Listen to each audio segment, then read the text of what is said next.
Jobs नहीं है, कोई घंटा ऐसे अनएम्प्लॉयमेंट नहीं बढ़ा है। जॉब सबके पास भर भर के है, बस लोगों के पास रियल क्वालिटी नहीं है वो जॉब को अचीव कर पाए।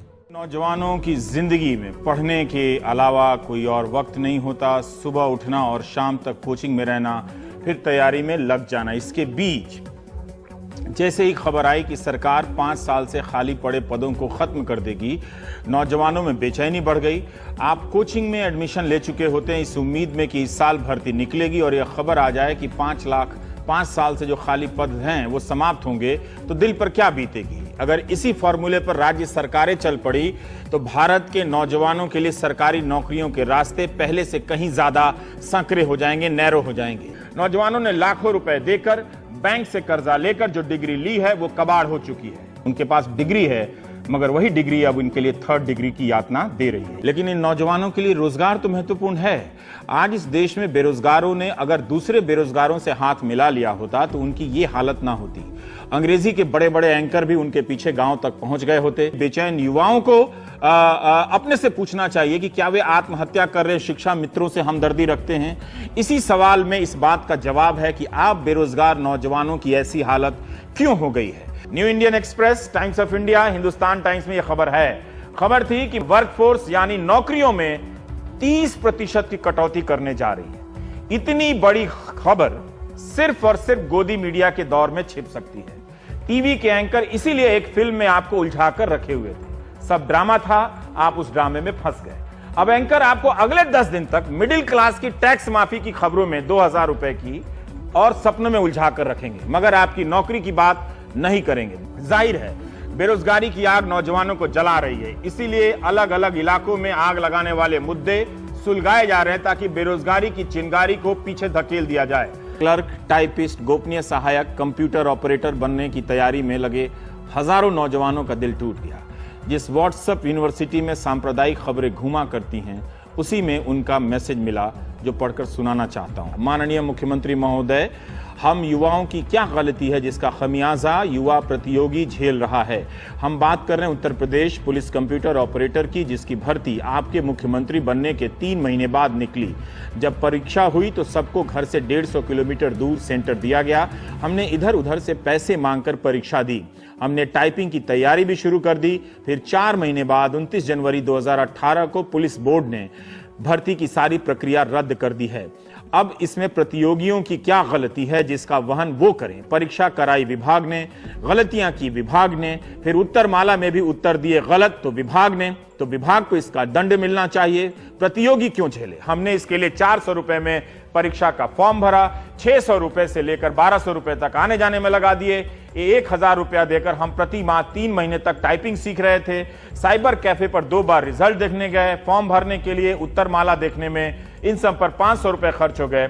इस तरह हमारे कुल 2500 रुपए खर्च हो गए। हमारा तो पैसा भी गया और वक्त भी चला गया। सर, यह गेम हर राज्य में देखने को मिला अपने रिसर्च के दौरान। पहली बार जब परीक्षा रद्द होती है तो असंतोष को दबाने के लिए अगली बार के लिए पदों की संख्या बढ़ा दी जाती है। फॉर्म के पैसे ले लिए जाते हैं मगर परीक्षा नहीं होती, और होती भी है तो रिजल्ट नहीं आता। जितने पदों की वैकेंसी निकली है कम से कम उसका तो रिजल्ट आ जाना चाहिए, पर पदों की संख्या बढ़ा बढ़ाकर इम्तहानों को रद्द किया जाता है। फॉर्म के पैसे भरे लिए जा रहे हैं। हमारे देश का युवा बूढ़ा हो रहा है। उसकी जवानी का यही हासिल है कि वो सांप्रदायिक होकर थोड़ा भूला भूला सा इस वक्त खुश नजर आ रहा है, लेकिन उसकी जवानी रिजल्ट के इंतजार में ही कट गई। वैकेंसी आती है, आने की सूचना देकर दोबारा नहीं आती है। ये सरकार के पास 24 लाख पद हैं। ये तो अभी जोड़ा गया है, बाकी जो नहीं जोड़ा जा सका उसका कोई हिसाब नहीं। वो क्यों नहीं कह देती कि सरकारी नौकरी मत कीजिए, हम देंगे ही नहीं। बुरा क्या है सरकारी नौकरी की चाहत में कि देश भर के स्कूलों में शिक्षकों के 10 लाख पद खाली हैं, 10 लाख, मगर हर राज्य में टीचर एलिजिबिलिटी टेस्ट पास होकर आंदोलन कर रहे हैं नौजवान। उत्तर प्रदेश में भी टेट की परीक्षा पास करने वाले नौजवान नौकरी का इंतजार कर रहे हैं। पार्टियों का मैनिफेस्टो लेकर घूम रहे हैं कि आपने वादा किया था, नौकरी नहीं दी। आंदोलन, धरना, आश्वासन, भाषण करके थक गए मगर उनकी बहाली नहीं हो रही है। आप देखिए मंत्री लोग सुबह शाम क्या ट्वीट करते हैं। आधा टाइम उनके टाइमलाइन पे देखिए, जयंती है, पुण्यतिथि के बड़े बड़े पोस्टर हैं, हर दिन वो प्रेरणा लेने में लगे हुए हैं, लेकिन युवाओं की नौकरी की बात को लेकर ट्वीट नहीं करते हैं। वो मिल जाए तो उनसे पूछिएगा कि ऐसा क्यों नहीं हुआ।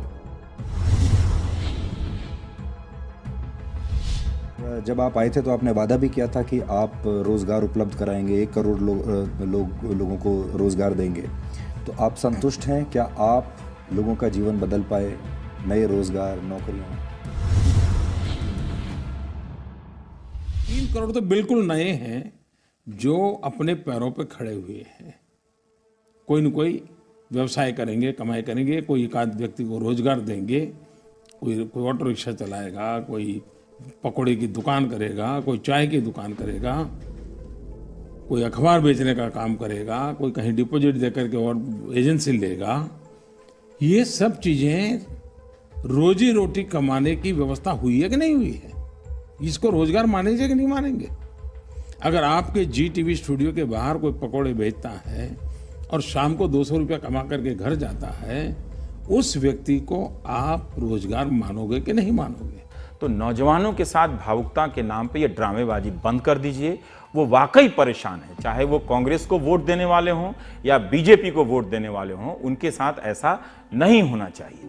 लिहाजा नौजवान रात भर नौकरियां खत्म करने के आदेश का नोटिफिकेशन अंडरलाइन करके भेजने लगे हैं। इंजीनियरों ने 11 दिनों तक धरना भी दिया, इसमें तरह तरह के प्रदर्शन किए, नेताओं से मुलाकातें की, केले बेचे, चाय बेची, डिग्री बेचने का प्रदर्शन किया। कि आप इन तस्वीरों को देखकर अनदेखा नहीं कर सकते हैं चाहे तो। हमारे नौजवानों की पॉलिटिकल क्वालिटी वाकई बहुत खराब हो गई है। वे सिर्फ हिंदू मुस्लिम टॉपिक में एक्सेल यानी अच्छा प्रदर्शन कर रहे हैं, नौकरी के टॉपिक पर लाचार नजर आते हैं, बोला नहीं जाता है। लेकिन कोचिंग सेंटर से लेकर हॉस्टलों में जाकर पता कीजिए, आज वे इसी खबर की चर्चा कर रहे हैं, उनका मन उदास हो गया है। अगर आप बेरोजगार अपने अलावा दूसरे नौजवानों की समस्या से जुड़ेंगे तो आपकी ताकत समझी जाएगी, असर होगा। सिर्फ अपना देखेंगे तो असर नहीं होगा। राष्ट्रीय अपराध शाखा ब्यूरो की एक अलग रिपोर्ट के अनुसार 2017-18 में किसानों से ज्यादा बेरोजगार नौजवानों ने खुदकुशी की। भारत में हर दिन औसत 35 बेरोजगारों ने आत्महत्या की है। 2017-18 में 12,936 बेरोजगारों ने आत्महत्या की थी। भारत के विश्वविद्यालय छात्रों से फीस लेकर उनको बर्बाद करने की नायाब प्रयोगशाला बन गए हैं। 6 साल में छात्रों को बीए करने के लिए मजबूर किया जाए और किसी के खिलाफ कोई कानूनी कार्रवाई ना हो, यह सिर्फ और सिर्फ वही वाले टॉपिक के कारण हो सकता है। यहां तक कि इस विश्वविद्यालय में 2013 से 16 के छात्रों का भी बीए पूरा नहीं हुआ। यह शर्मनाक हाल है। सेंट्रल बैंक ऑफ इंडिया के लिए प्रोबेशनरी ऑफिसर पीओ का इम्तिहान पास कर चुके 50 जवान रोज फोन करते हैं, उनकी आवाज में नौकरी की खुशी चली गई है। प्रतियोगी परीक्षा पास करने का गौरव चला गया है। वो लाचार की तरह साउंड करते हैं, एक एक दिन गिन रहे हैं। 2014 में जिसका विज्ञापन निकला था वो 4 साल बाद तक एक भी परीक्षा नहीं हुई। सरकारें क्यों नहीं कह देती कि अब नौकरियां नहीं दी जाएंगी? 12,000 लोगों की जिंदगी से जुड़ी खबर को मीडिया में अब जगह नहीं है खबर के लिए। इसका मतलब है कि मीडिया जरूर उससे भी बड़ा कुछ अच्छा काम कर रहा होगा। मेरी टीआरपी तो 0 है, मगर बहुत सारे नौजवान नेताओं का इंतजार कर रहे हैं, पत्रकारों का इंतजार कर रहे हैं कि कोई उनकी आवाज उठाए।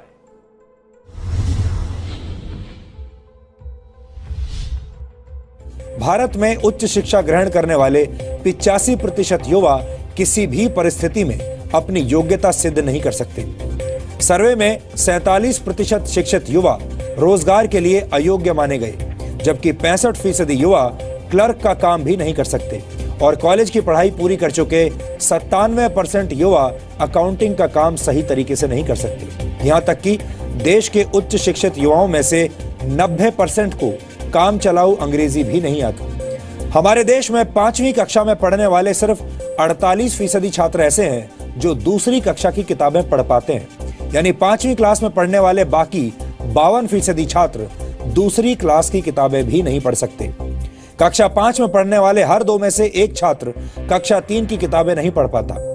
कक्षा 3 में पढ़ने वाला हर 4 में से 1 छात्र 2 अंकों को जोड़ और घटा नहीं सकता। कक्षा 5 में पढ़ने वाले 4 में से 1 छात्र को गुणा और भाग करना नहीं आता। ग्रामीण भारत में कक्षा 8 तक के 44% से ज्यादा बच्चे गुणा और भाग नहीं कर पाते। कक्षा 5 के 75% बच्चे अंग्रेजी के सामान्य वाक्य नहीं पढ़ पाते।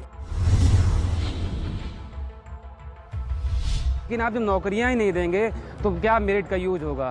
तो पकौड़े बेचना है तो ऐसे ही बेच लें, फिर यहाँ इतना रुपया खर्च करके क्यों पढ़ रहे हैं? तो उसका कोई रीजन समझ नहीं आता। आप में हिम्मत हो तो पब्लिकली बताओ। बेरोजगारी से ही कहना होगा कि अगर वो कहीं है तो प्लीज सरकार को दिख जाए।